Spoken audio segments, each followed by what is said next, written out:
Hello, beautiful people, and welcome to Drawing Down the Stars. I'm Snappy, and thank you for joining me for our live tarot session today on August 30th, 2024. It's a beautiful day. It's a beautiful day. Thank you for joining me, everyone. Let's give a shout out here to the chat. So, good evening, Nikosmas. Good to see you, Gandhi. Much love, Lisa. Good to see you, Ruby and Jeremy. Much love, Christy. Good to see you, Exit 101. Much love, much love. Wow. Thank you guys for joining me. So let's start off by talking a bit about the astrology. So today our moon moves into Leo. Bright, confident, shining, amazing Leo. And in the moon, it's going to be this playful, childlike energy. The energy of just joyfulness and wanting to be in that hopeful mood of connection and love, right? It's a profoundly fun energy and it needs to be embraced and engaged with. This is an energy that wants to bounce into community and play and have fun and have a good time. And with that Virgo energy, it's good because Virgo can often be that overly analytical, that overly fixated upon the future, right? She needs to learn to lighten up sometimes and dance a bit. And the moon in Leo gives you that ability to let loose, to relax, right? To enjoy yourself, to spread joy and to be in joy. It's beautiful, beautiful, lovely energy. All right. Good to see you, Isaac. Much love, Geronimo. Good to see you, Leslie Cellini. Much love, D-Love. Good to see you, Taz. Much love, Valerie. Amazing, amazing, amazing. So yeah, we have this beautiful day with this beautiful, beautiful energy. And today when I was meditating upon the cards and I was thinking on how to title today's tarot reading, I was thinking about the energy of the moon and just that ever-changing cycle, right? The ever-changing reality that we are in and how we have to learn to move and adapt and go through the various phases and the various faces and how we are facing all of this variation. And we have to learn to be able to reflect and to move. And I've been thinking on this energy as we're coming up to the new moon. The new moon is always a special time for me. It's that darkest moment, that moment when we can truly, really connect to the stars under that real intimate black, and that great mother energy. And I was thinking on this and I was looking at art and I saw that profound painting I put in the thumbnail of the queen or the goddess carrying a jaguar on her back as she walks through the cycles of the moon. And I just felt that was profoundly deep energy, that we need to just carry ourselves, carry our loved ones, and walk through the cycles, persist into generation, move and adapt, and it's beautiful. And I was thinking on this and looking through some poems, and I came across a favorite by Madison Julius Kawine. It's a short one, but it's a really good one. It's called Fortune. Fortune may pass us by, follow her flying feet. Love all we ask, deny, never admit defeat. Take her heart again and try, never say die. Just beautiful. All right. Good to see you, Mother Rhea. Much love. Good to see you, Christy. Okay. We are now going to start with our Ganapati Oracle, where we ask that incredible child of divinity, the god Ganapati, Lord of beginnings, guardian of the threshold. We ask them to inspire us and to send us a message and to make sure that our words get sent and heard by those who need to hear them. So, Ganapati, what is the message? Inspire us. Prosperity. Wow. Prosperity. This makes me think of the wealth card. Joy, abundance, Plutus, right? Prosperity. Engaging in that fruitful growth and in the joy that comes with that, you know, profound energy. And it's that energy again of embracing the joy, embracing the love, and really being in these moments and experiencing the beauty around you. Beautiful. Love it. Wow. Thank you, Ganapati. All right, so let's start our sortes. For those of you unaware, the sortes is a form of bibliomancy, that is divination through literature, and it comes to us from the Greco-Roman tradition. And we ask those goddesses of inspiration, the divine muses, to guide our hand and to inspire us. So muses, what is the message from Gurdjieff, Beelzebub and his tales? Inspire us this evening.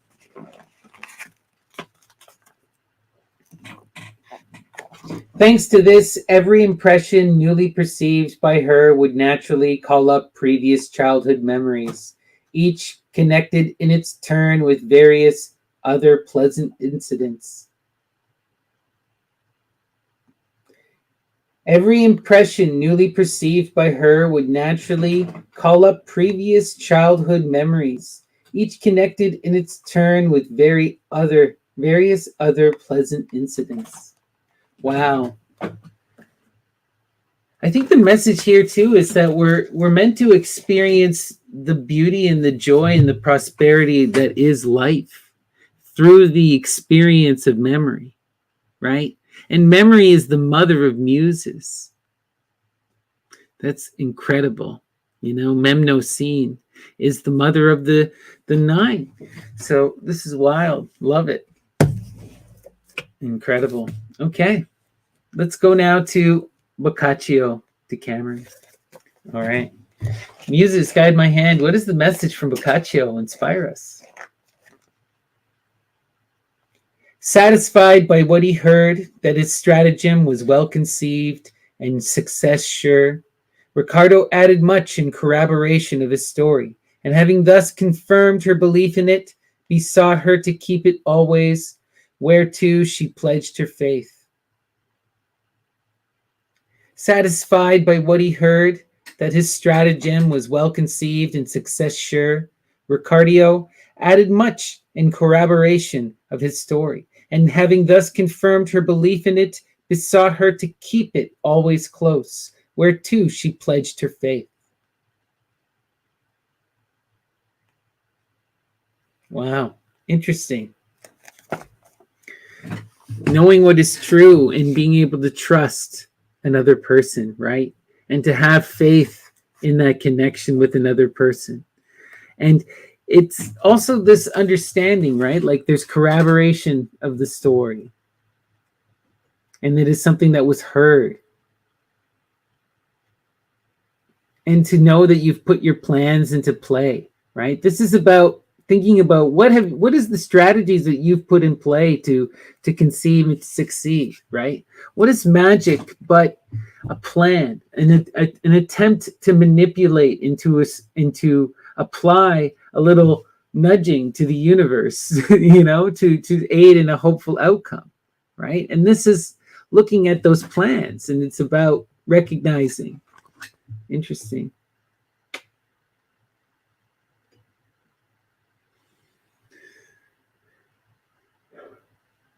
You know, when your plan is well conceived and your success is sure, you know, and then you have other people who are backing you up. Interesting. And then you're pledging your faith to the idea. Wow. All right. Let's go to Arcana Mundi by George Luck. Use this, guide my hand. What is the message from Arcana Mundi? Inspire us.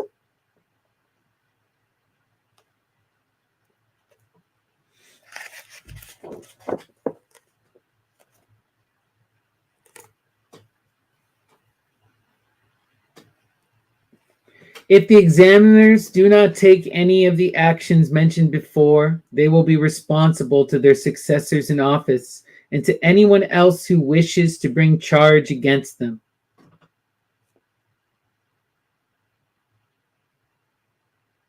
If the examiners do not take any of the actions mentioned before, they will be responsible to their successors in office and to anyone else who wishes to bring a charge against them.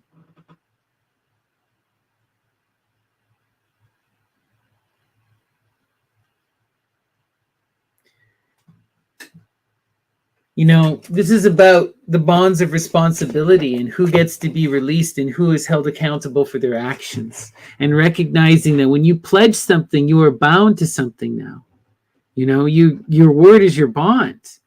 You know, and there's so much to be gained here. And when we look at this kind of political action and this idea of, you know, if you agree to take certain actions, especially on behalf of others, right? You are responsible.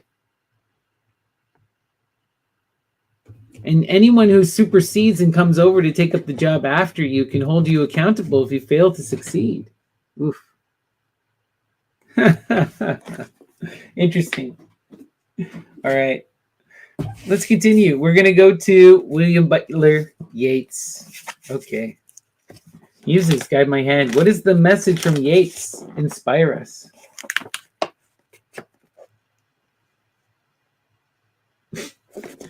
The years of goblin sleep. The years of goblin sleep. Wow. Okay.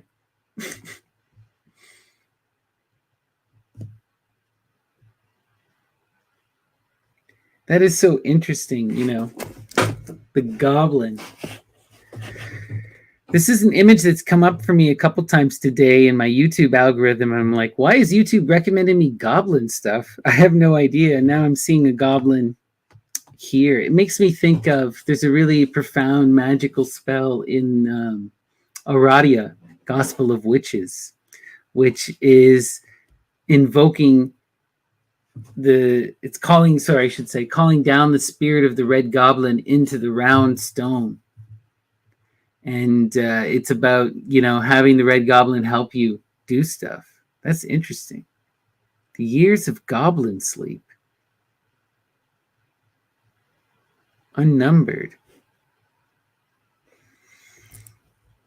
Read the next line just for fun. While I slumbered, how have the years in Troia flown away? Are still the Achaeans tented chiefs at bay? Where rise the walls majestical above, there dwells the little fair-haired maiden I love. Interesting. All right. We're now going to go to Edgar Allan Poe. Muses, guide my hand. What is the message from Edgar Allan Poe? Inspire us this evening.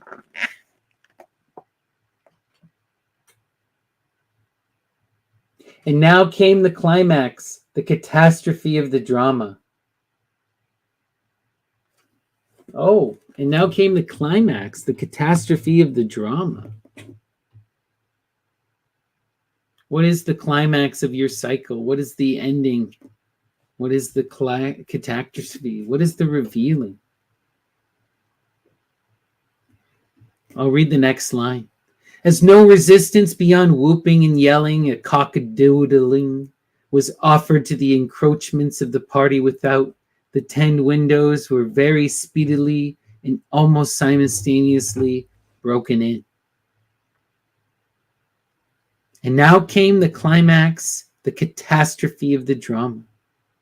As no resistance beyond whooping and yelling and a cock-a-doodling was offered to the encroachments of the party, without, the 10 windows were very speediously and almost simultaneously broken in.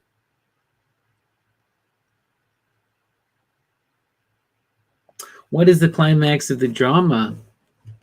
What is this castle your party is assaulting? It's a lot easier than you expected. There are no defenses. There are merely glass windows. Interesting. Interesting. We're now going to go to Don Juan in Hell by George Bernard Shaw. Muses, guide my hand. What is the message from Shaw? Inspire us.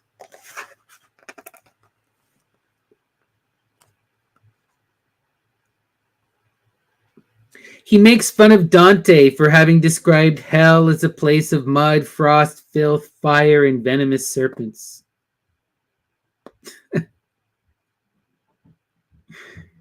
He makes fun of Dante for having described hell as a place of mud, frost, filth, fire, and venomous serpents.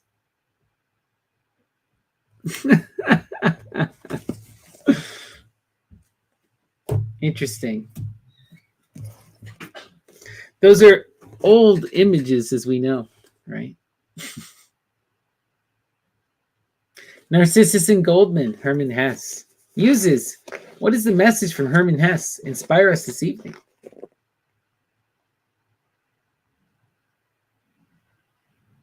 For a long time, he strolled about outside the castle.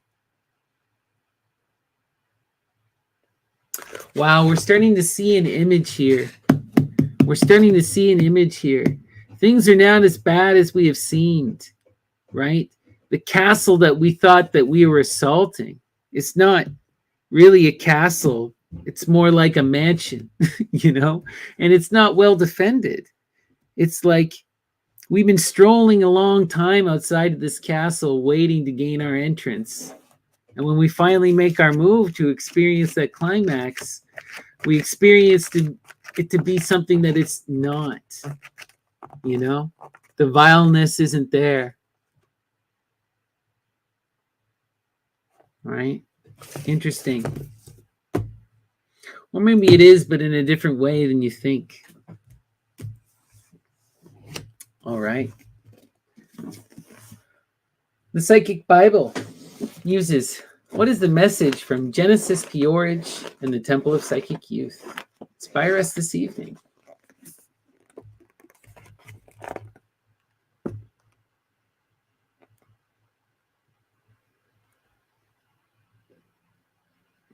Find a big house somewhere rural and remote enough for us to be undisturbed, peaceful, self-sufficient to some degree, and able to have the option of naked outdoor ceremonies and rituals without provoking neighbors or the media. Isn't that a dream? Find a big house somewhere rural, remote enough for us to be undisturbed, peaceful, self-efficient to some degree, and able to have the option of naked outdoor ceremonies and rituals without provoking neighbors or the media. Sounds beautiful. Sounds beautiful. Thanks, Jen. All right. Let's continue. Rebele. All right. Gargantua and Pantagruel. Uses, what is the message from Rebele? Inspire us this evening.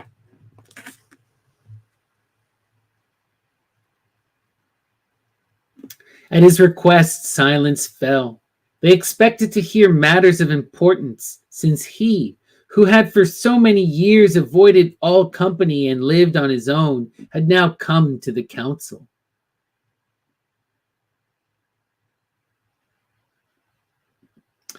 At his request, silence fell. They expected to hear matters of importance, since he, who had for so many years avoided all company and lived on his own, had now come to the council. Well, this is interesting. Thinking we're getting another clearer image too. When you enter into this big castle, this big house, you're confronted with what? Company, community, people that you shunned. And they're just as shocked to see you as you are them. Interesting. Now you've come to council. There's all these cycles about going in and out of the world, right? With the tarot, we see this repeatedly. And it's in powerful imagery. Makes me think. Okay. Let's go to The Three Musketeers by Alexander Dumas. Muses, guide my hand. What is the message from Alexander Dumas? Inspire us this evening.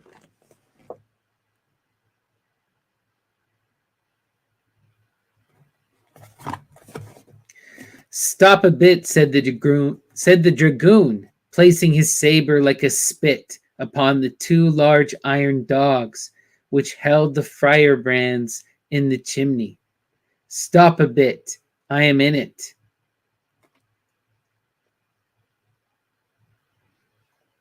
Wow. Stop a bit, said the dragoon, placing his saber like a spit upon the two large iron dogs which held the firebrands in the chimney. Stop a bit, I am in it. You cursed host.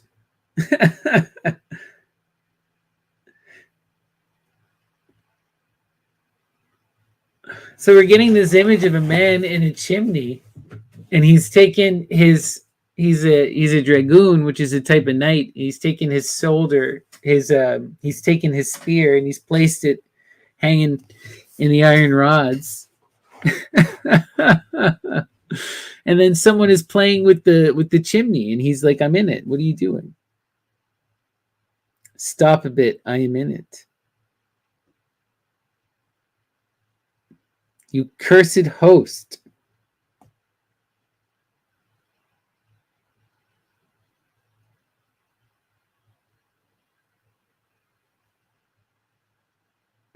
I'll read the next line. It says, "A dripping pan immediately, that I may not lose a drop of the fat of this estimable bird." Wow, we're getting some incredible imagery here. Dragons, dogs, birds. I read it one more time. "Stop a bit," said the dragoon, placing his saber like a spit upon the two large iron dogs which held the firebrands in the chimney. "Stop a bit. I am in it, you cursed host. A dripping pan immediately, that I may not lose a drop of the fat of this estimable bird."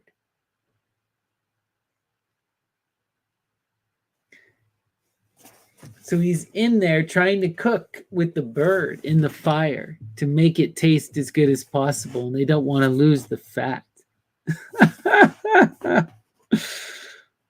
Wow. Interesting. Something to think on. Let's continue. We're going to go to my dear friend Graham. Shape of My Will. All right, muses, guide my hand. What is the message from Graham? Inspire us this evening.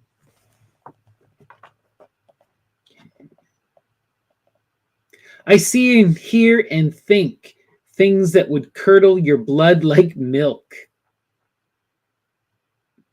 I see and hear and think things that would curdle your blood like milk.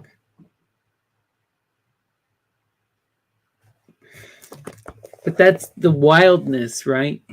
The imagination is boundless, and you can create anything. And that's part of the fear, right? That's part of the power, and that's part of the issue, you know?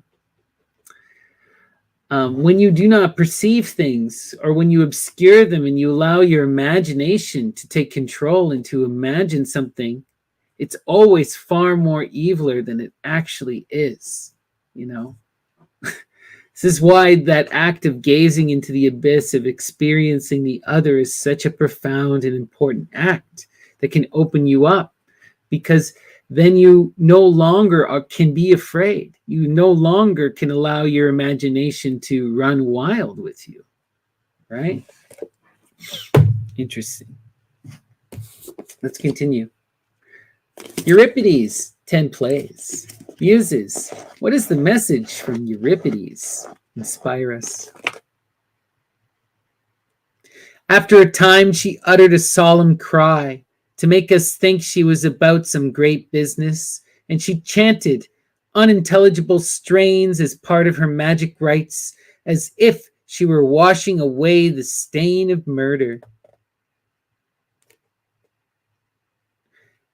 After a time, she uttered a solemn cry to make us think she was about some great business, and she chanted unintelligible strains as part of her magic rites, as if she were washing away the stain of murder.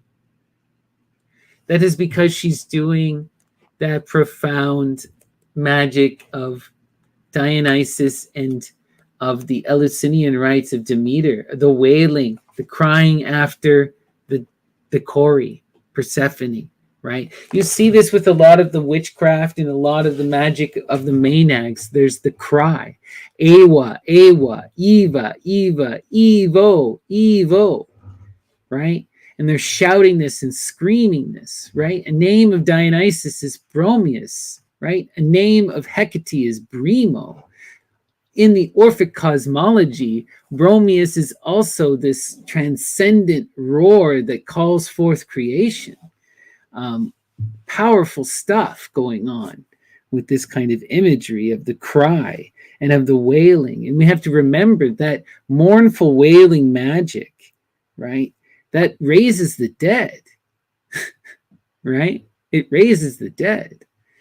It causes Demeter through her cries. Here's the thing, Hecate hears what happens to Persephone, right? She has perception in all three worlds. She doesn't see it, but she heard what happens. And then she hears the wailing of Demeter. And then she agrees to help Demeter. And she brings Demeter to Helios, who saw what happened. And together, the three of them are able to find Hades and to go and confront. You know, it's powerful, powerful stuff. And recognize, you know, you'll see Medea, the Medwa, do this constantly in the literature, the wailing, the crying, all of the witches, the wailing, the crying, you know. It's just part of the business.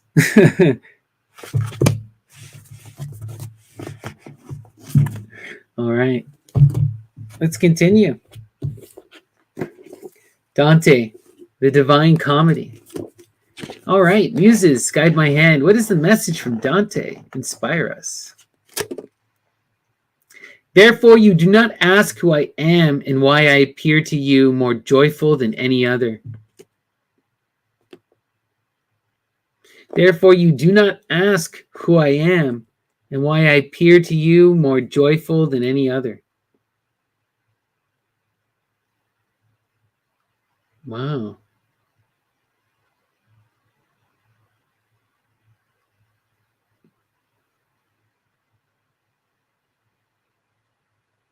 What is that bringer of the joy and of the bounty, right? We're in that harvest. We're in this transitory Persephone season. It's wild, you know, and she brings that bountiful joy. I appear to you more joyful of any other, right? She's the most joyful because she carries Plutus, right? Demeter and Persephone. Wow. Beautiful. Let's continue. Faust. This will be our last sorties. Here we go. Muses, what is the message from Faust? Inspire us.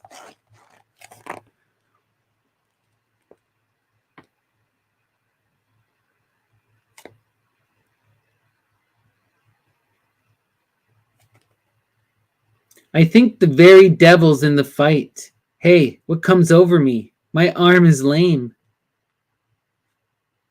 I think the very devil is in the fight. Hey, what comes over me? My arm is lame.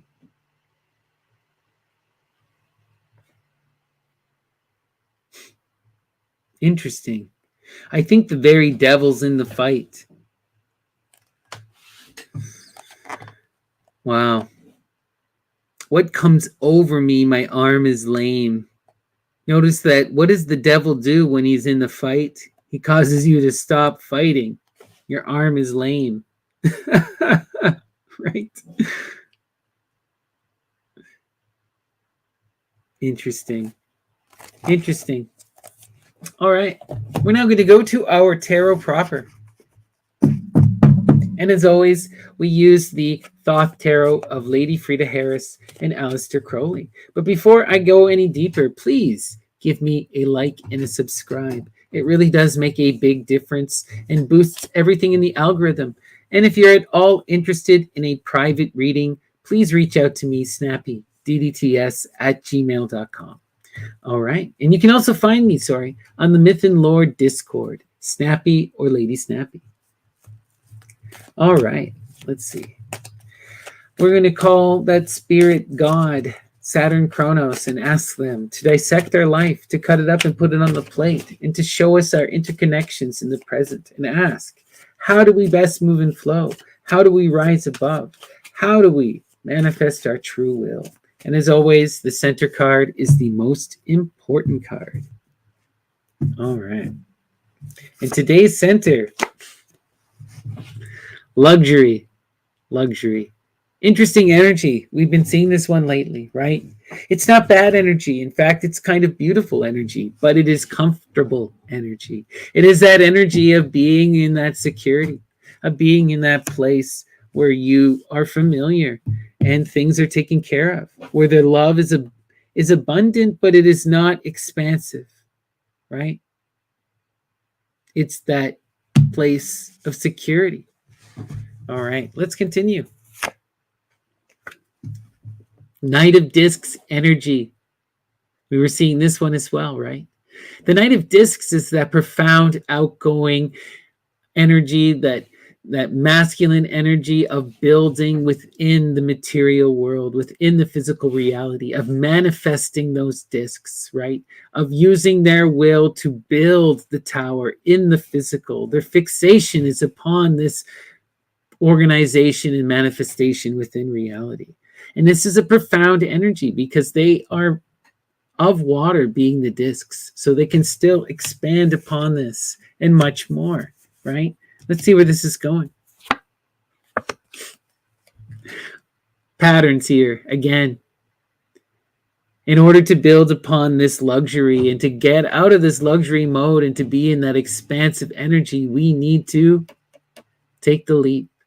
Take the leap and move and flow and pursue our desire, right? If you look at the center of the chariot, what do you see? You see the lapis lazuli. You see the strophalone of Hecate, the jinx, the Ianges, right? The spinning top that distracted Zagreus and caused him to fall from the throne. This is that object of desire, that which we pursue, right? And we don our armor, we move in motion in that pursuit, right? And this is what we're doing with this person too. That's that energy. Chasing after love, chasing after what we desire, having the strength to move towards it, right? Having the strength to move beyond our comfort zone. Okay? Let's continue. Interesting. We're now seeing a counterpart in this night. We're now seeing the energy of this fiery, passionate, mature energy, right? The Knight of Wands is that masculine, outgoing energy who's directed on their passions, on inspiration, and on pursuing beauty and creating beauty and striving after that, right? They are this deeply driven force and very incredibly capable. The Knight of Wands can do whatever they wish. The issue is hot-headedness, right? Interesting. Wow. But this is a knight who is balanced by reason. Oh, wow. Not only does this person, not only are you seeing this incredible energy of that Knight of Wands, right? That profound, capable, the one who can manifest their will through that profound passion, that love, and that inspiring energy.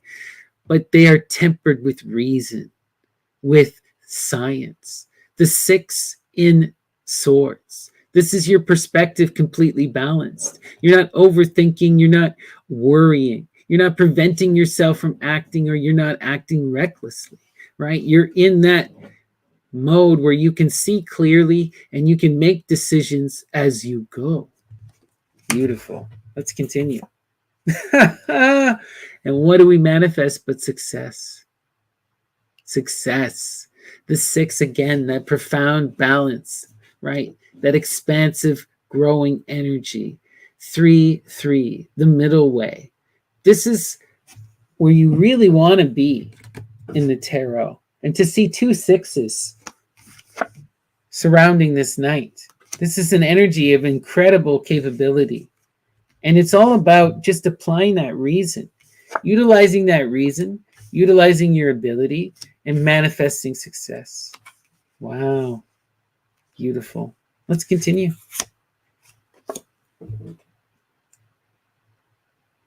Wow. Connected to that Knight of Wands and to our Four of Cups, the luxury coming down. We have the Three of Wands, virtue. When I see this energy, I always think of Hecate trivia, the bearer of the torches, the three torches. Powerful, powerful energy. And that's that energy of shining a light and pursuing after virtue, doing what is right. When she hears the cries of Persephone and Demeter, she aids and she shines a light and she helps you find your loved ones in the dark, right? That's that Hecate energy. So beautiful. And what we're seeing here is that we need to chase after that virtue. We need to be that profound, kind, loving person, right? The one who has the strength and morality to go forward with that true direction and that expansive force, right? Let's continue. Failure. Connected to the virtue, we're seeing failure. And what this is that this is about trying to grow and build our tower, trying to build upon our success, right? And trying to manifest. What I'm seeing here is that we have this energy of maybe not building in the right way again, right? What we see with failure is this attempt to grow upon the six, to build upon that success, what we see here. And it's interesting, we have the 7 and the 6 crossing each other, Wow. And what we're seeing here is that the failure is about having the virtue to persist, right? The success is manifesting here. And it's about having the reason. It's interesting, because failure is only an attempt to grow, and it's a skip in the way, or it's something that's not manifesting yet. But the potential is still here to grow. We can still push the 7 into the 8. We can push the 8 to the 9, to the 10 and beyond, right?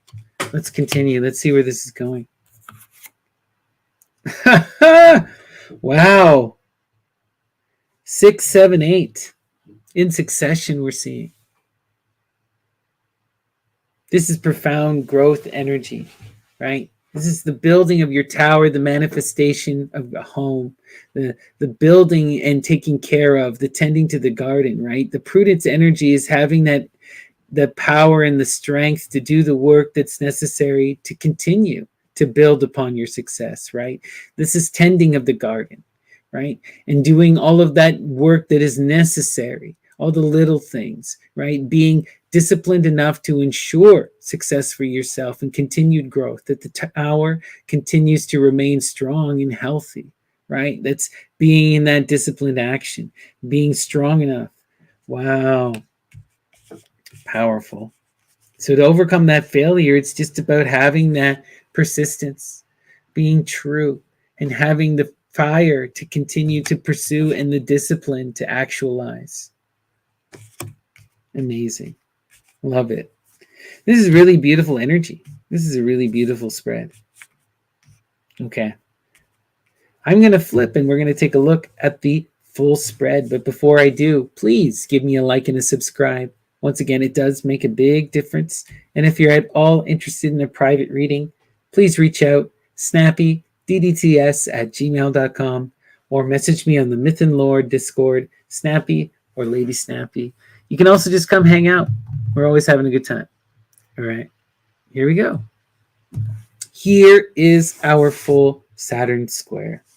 Okay, beautiful. Let's start here.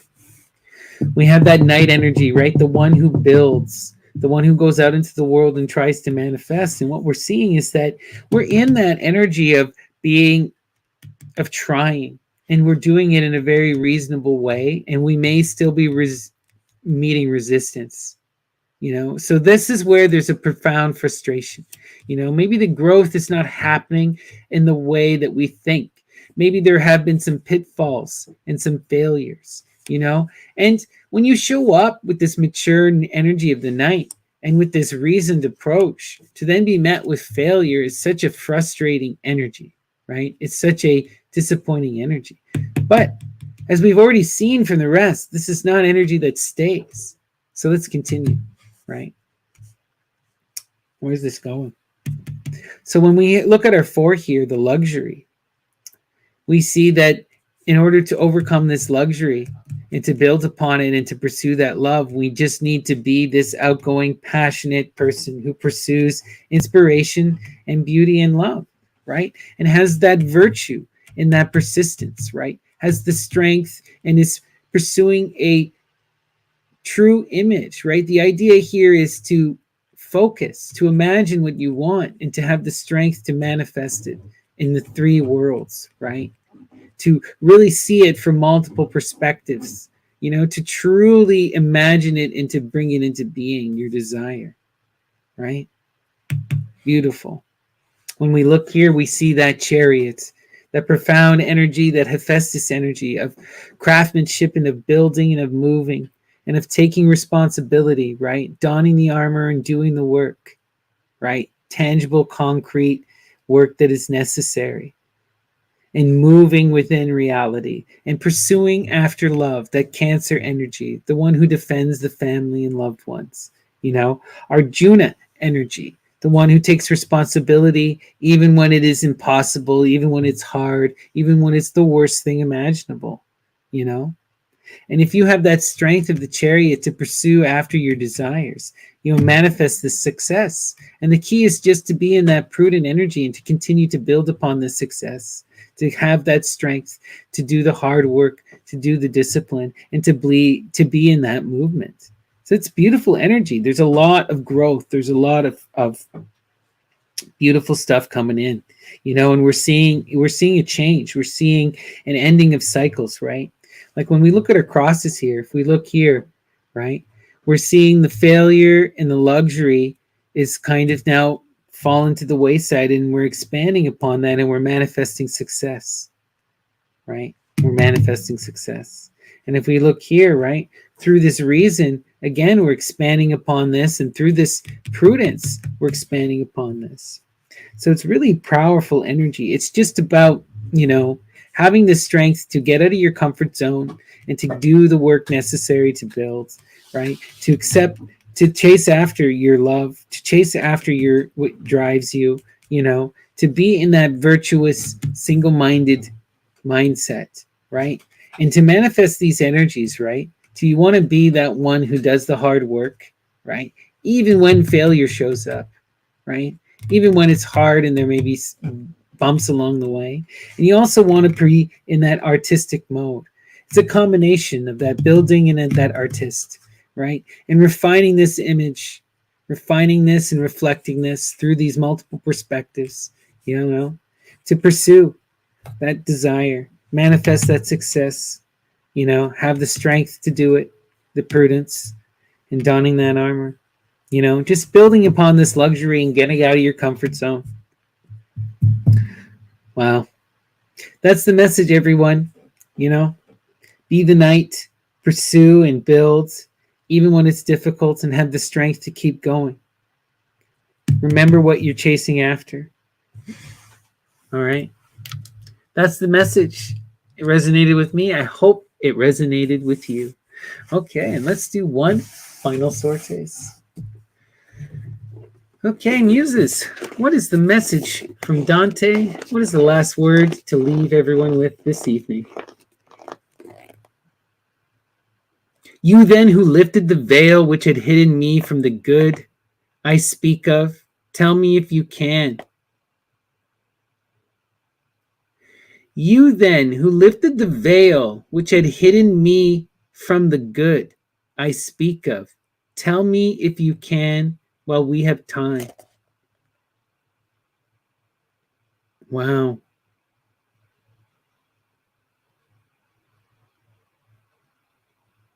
You then who lifted the veil which had hidden me from the good I speak of, tell me if you can while we have time. A deep image, this one. The lifting of the veil, the revealing, right, of the truth, the seeing of a new perspective, the gaining of knowledge, right? And the experience of the good, right? The veil hid us from the good. Tell me if you can while we have time. Speak of. Tell me if you can. I wonder what? Who lifted the veil from your eyes? Right? Who kept you hidden from the good? Lots to think on. That's the message. All right, everyone. Thank you so much for joining me this evening.